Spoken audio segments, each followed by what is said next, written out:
Það gaman að hafa börn í kirkjunni, það gleði að sjá fleiri börn koma í kirkjunni núna. En við skulum biðja. Ég þakka Drottinn fyrir að við fáum að koma saman í dag og ég biðja Faðir að við fáum að fara hérna út öðru sem við vorum þegar við komum, að við fengum að heyra í þér, Drottinn. Beðist Drottinn að orð þitt, það flæði frá þér, að þetta sé þitt orð en ekki mitt, Drottinn minn. Við höfum undirbúið hjört okkar eyru fyrir því sem þú hefur handa okkur í dag. Í Jesú nafni. Amen.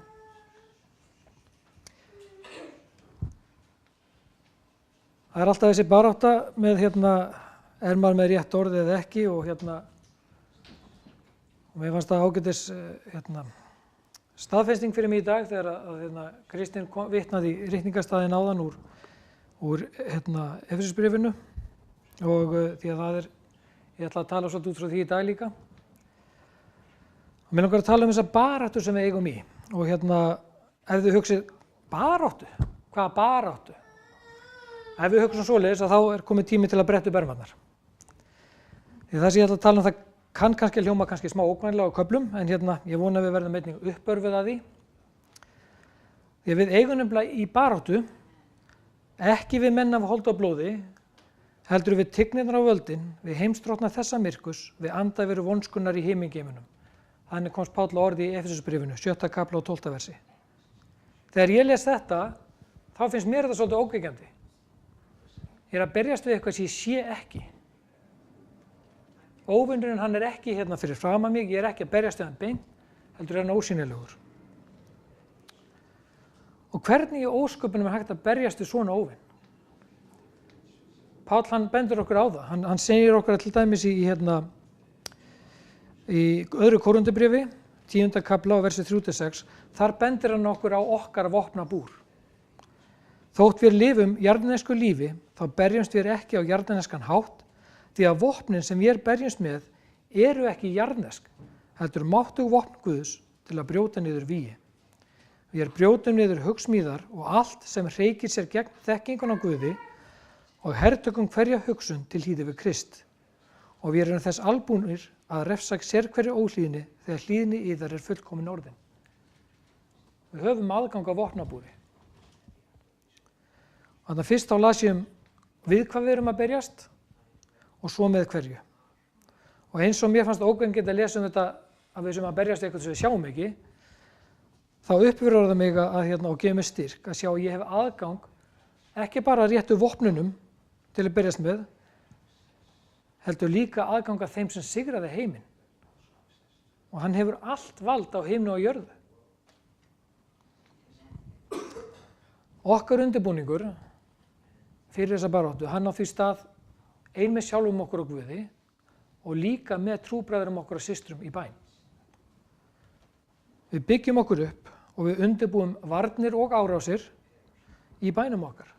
Og hvernig, kunnum við að spyrja? Til dæmis eins og við höfum verið að gera undanfarna vikur og mánuði hér í kirkjunni. Við komum saman, við byggjum fyrir bænum okkar, við byggjum fyrir landinu okkar, við byggjum fyrir forsetanum okkar, við byggjum fyrir ríkisstjórn og við tökum vald í andaheiminum. Hljómar hrókafullt? Nei, við erum ekki að taka vald í okkar krafti. Við tökum vald í Jesú nafni. Það hann sem gefur okkur það vald, hann hefur allt vald á himni og jörðu.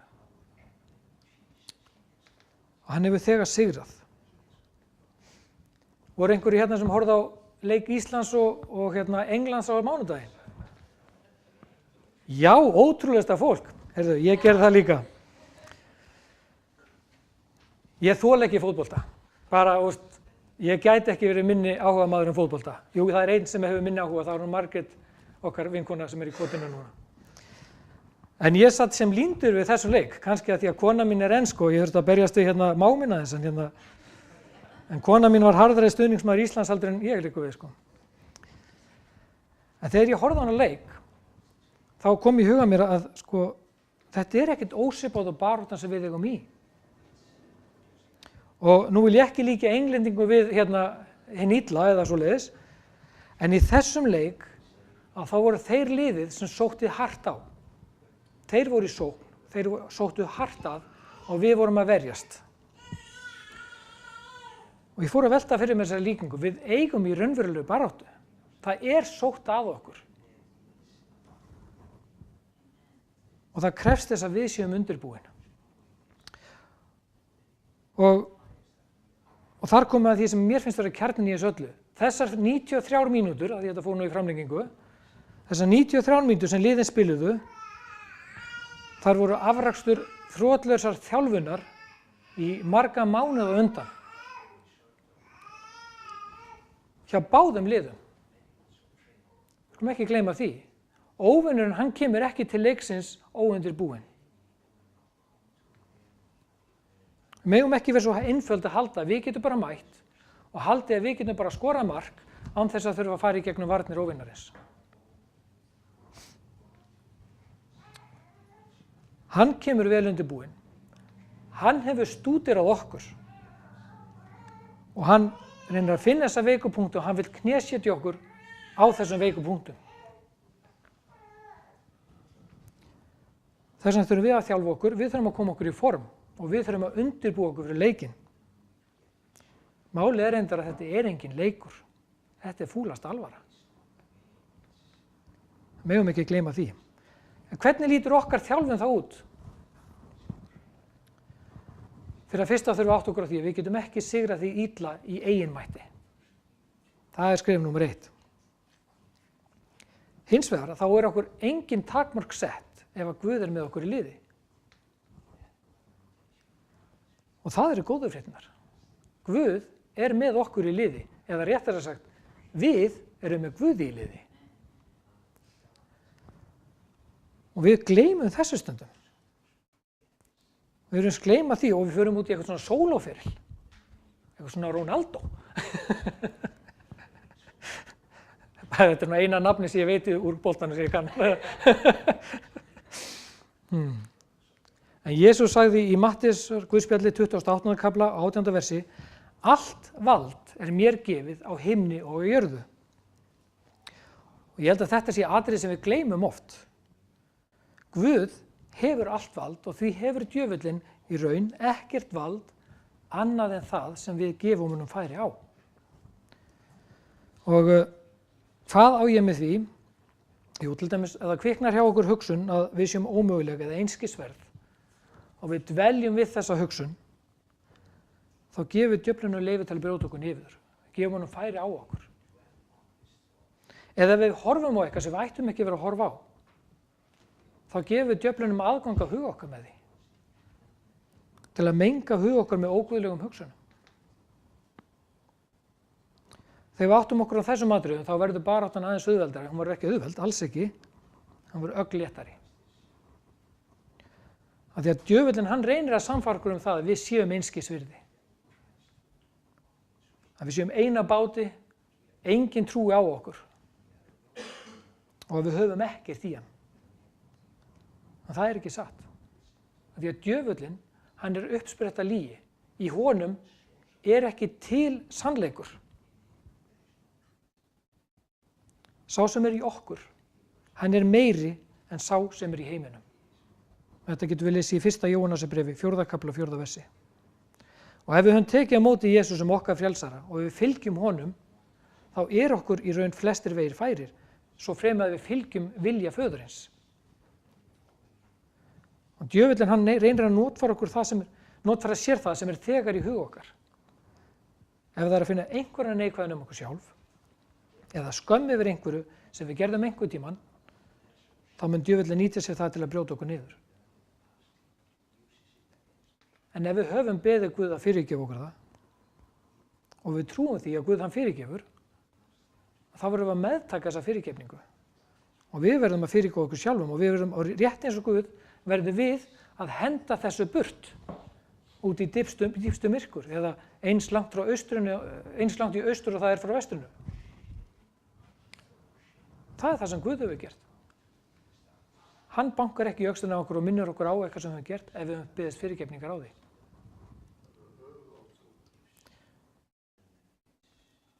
En djöfullinn gerir það.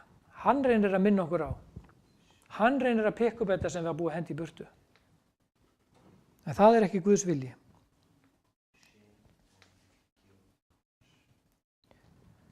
Óvinurinn, hann reynir að gera þetta til að reyna að trufla okkur, treinir að afvegaleiða okkur svo hann geti skorað mark. En það eru nokkur atriði sem geta hjálpa okkur í þessari baráttu og Kristinn nefndi þetta áðan og mér fannst það uppörvandi að heyra að hann nefndi nákvæmlega það sama og ég er búinn að undirbúa hér. Í lok bréfsins til Efesusmanna þá segir Páll: styrkist nú í Drotti og í krafti máttar hans, klæðist alvæpni Guðs til þess að þér geti staðist vélabrögð djöfulsins. Þetta er Efesusbréfið 7. kafli vers 10-11. Og svo telur hann upp hvað alvæpni Guðs þýðir. Standið því girtir sannleika lendariðar, eða eins og ég segir í enskunni með belti sannleikans. Það er það sem heldur upp í buxunum ykkar, það er sannleikurinn. Með öðrum orðum, hafið sannleikann að leiðarljósi. Látið að vera hann sem klæðir ykkur. Klæddir brynju réttlætisins, með sannleikann lendar okkur og brynju réttlætisins ætti okkur að vera flesti vegir færir. Þetta er okkar sterkasta vörn. Og minnst þetta með brynjuna svolítið magna því að þetta er brjóstplatan, þetta er hérna yfir okkur, þetta er yfir hjartanu. Þetta er til að vernda það. Og svo segir hann: skóaður á fótum með fúsleik til að flytja fagnaðarboðskap friðarins. Þetta er trúlega eitthvað sem við eigum mörg erfiðast með. Það að vera fús að fara og bera út fagnaðarerindið. Sumir virðast eiga auðvelt með það, en flest okkar eru ekki eitthvað svona huguð. Það er nefnilega meira en að segja það að vera fús til að fara út og vinna verk Drottins. Takið umfram allt skjöld trúarinnar sem þér getið slökkt með öll hinn eldlegu skeyti hins vonda.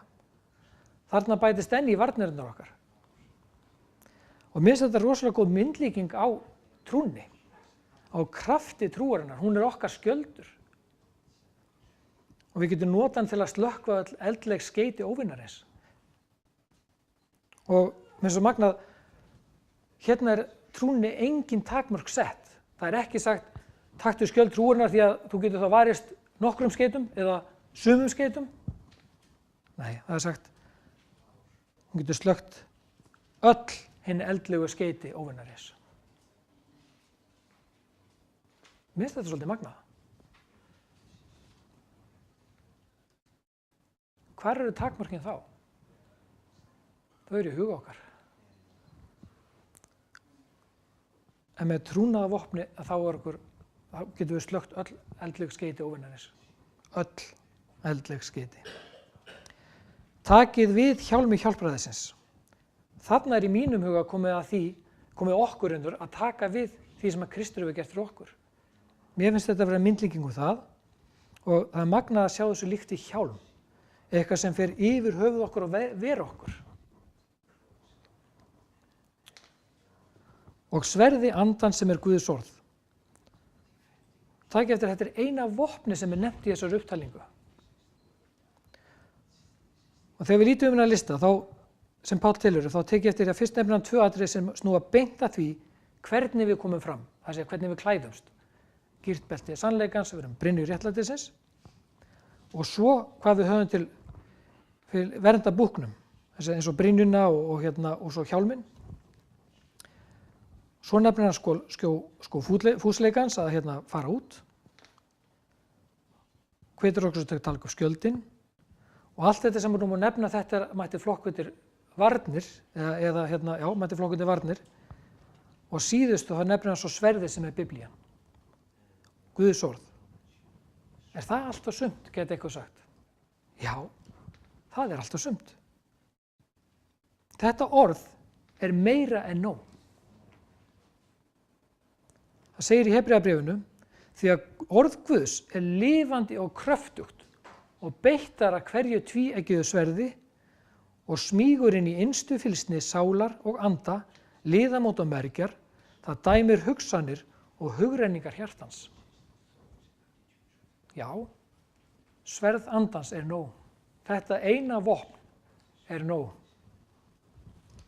Því að í þessu bókasafni, sem að Biblían er, þá er að finna allt sem við þurfum til að sigra þær baráttur sem við eigum í. Þetta safn bóka er fullt af leiðbeiningum það, hvernig við bregðumst við hinum á þessum aðstæðum. Hvað við eigum að gera og hvað við eigum ekki að gera.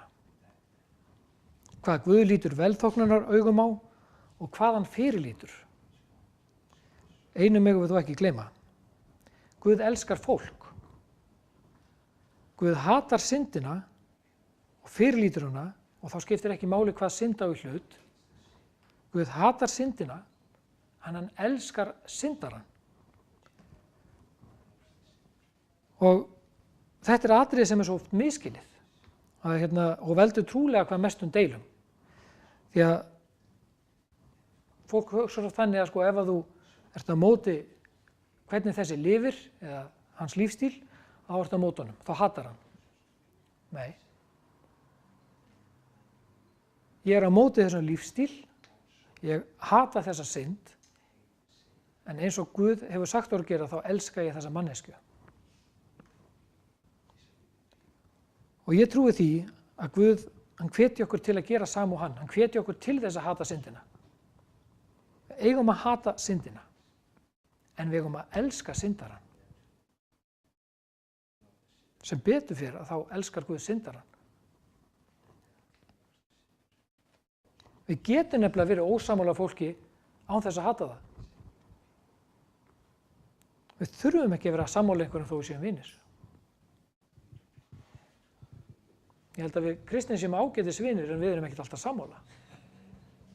Og við virðum það hvoru við annan. Ég og kona mín höfum ekkert alltaf sömu skoðanir, en ég elska konuna mína. Og sem betur fyrir okkur, þá er ekki sama sem merkið milli þess að hata syndina og hata okkur. Því ef að það væri, þá væri við í svaðinu. Því meðan við vorum enn í syndinni, þá fór Jesús á krossinn fyrir okkur.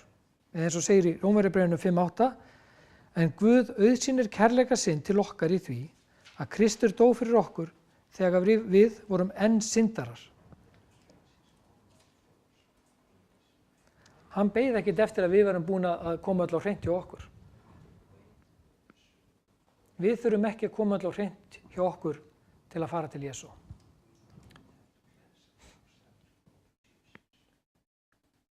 Ef að þið farið með bílinn ykkar á þvottastöð, farið þið fyrst á þrífa en áður farið með hann á þvottastöðina.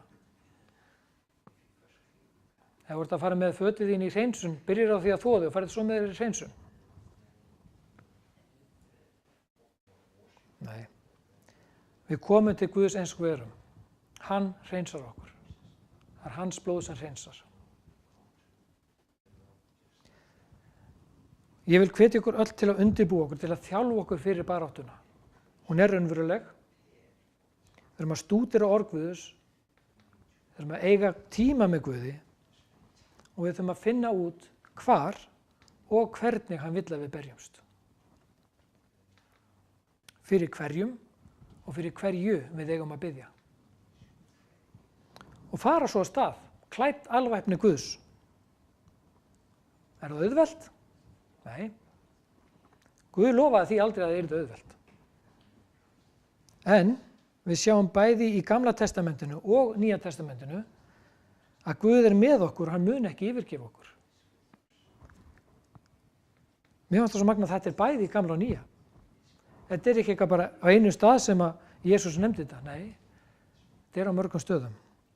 Í Jesaja 43. kafla, versum 2 og 3, þar segir hann: Gangir þú gegnum vötnin, þá er ég með þér þar. Gegnum vatnsföllin, þá skulu þau ekki flæða yfir þig. Gangir þú gegnum eld, skalt þú eigi brenna þig, og loginn skal eigi granda þér. Því að ég, Drottinn, er Guð þinn, hinn heilagi í Ísrael, frelsari þinn. Og í Nýja testamentinu, Matteusarguðspjalli 28. kafla og 20. versi, sagði Jesús: Sjá, ég er með yður alla daga, allt til enda veraldar. Hann nefndi ekkert, ég ætla að skrepa í frí þarna, þannig ég verð ekki með þér, eða ég verð frá þarna 2-3 ára því að ég þarf að gera svolítið. Nei. Sjá, ég er með yður alla daga, allt til enda veraldar. Og við getum fundið á fleiri stöðum í Biblíunni þar sem að Guð segist vera með okkur. Og eins og ég sagði að mér finnst þetta með skjöld trúarinnar og þess vegna er það svo mikilvægt fyrir okkur að byggja okkar trú að því að með trúnni getum við slökkt þessi eldlegu skeyti. Án trúarinnar að þá erum við raun og veru varnarlaus. Þá höfum við ekki til að verjast.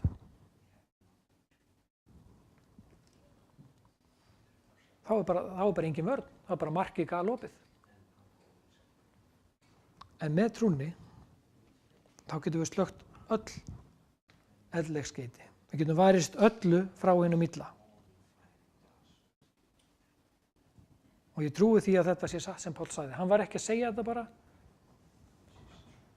Við trúum því að Biblían sé innblásið orð Guðs. En ég trúi því að þetta sé innblásið af Guði, það sem að Páll sagði við Efesusmenn. Og þess vegna vil ég halda fast í þetta, að trúin sem við höfum, hún stoppar ekki bara einhverjar árásir. Hún virkar ekki bara á smá einelti. Hún virkar ekki bara okkur á smá svona skot. Nei, þessi trú, hún slekkur öll skeyti. Hún stoppar allt sem óvinur reynir að koma með.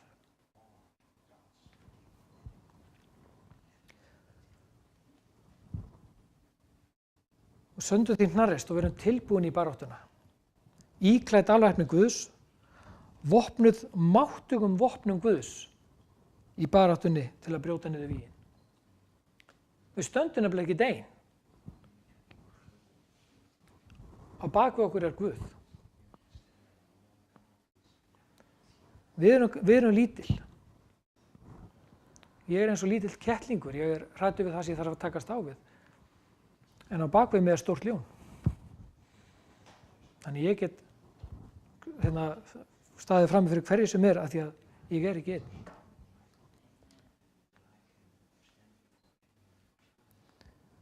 En við þurfum að undirbúa okkur. Við komum ekki til leiksins í dag bara til þess að bara allt í einu á því okkur datt í huga taka þátt í leiknum. Við þurfum að undirbúa okkur. Og sá undirbúningur hann á sér stað eins og ég sagði við ein með sjálfum okkur á Guði, þar sem við gefum Guði tíma, þar sem við stúdurum orðið til þess að brýna sverðið. Því að sverðið er ekki beitt nema við kunnum að nota það. Sverðið skaðar engan ef því er slegið niður svona. En ef við beitum orðinu rétt þá er sverðið beittara hverju tvígjöðu sverði. Þannig klæðumst alvæpni Guðs og verum vopnuð þessum máttugu vopnum og brjótum niður í vígi óvinarins. Förum fram. Við erum sterk í vörninni en sækjum fram af því að við erum í her Guðs. Við erum með máttugan Guð á bak við okkur. Guð blessi ykkur kæru bræður og systur. Leggja þetta í Guðs hendi. Þakka þér Drottinn fyrir það að þú gefur orðið. Ég þakka þér fyrir sverðið Faðir sem þú hefur lagt til okkar og ég þakka þér fyrir alvæpnið sem þú hefur gefið okkur.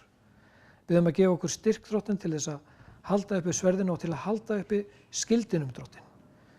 Ég biði Faðir að hjálpa okkur að styrkjast enn frekar í trúni svo skjöldurinn okkar verði sterkur og geti varist öllum skeytunum. Faðir, ég biðum að vera með hverju einu okkar þegar við förum núna út í daginn og út í vikuna og gefa okkur styrk Drottinn til að segja frá þér, til að berjast trúarinnar góðu baráttu með þér. Í Jesú nafni. Amen.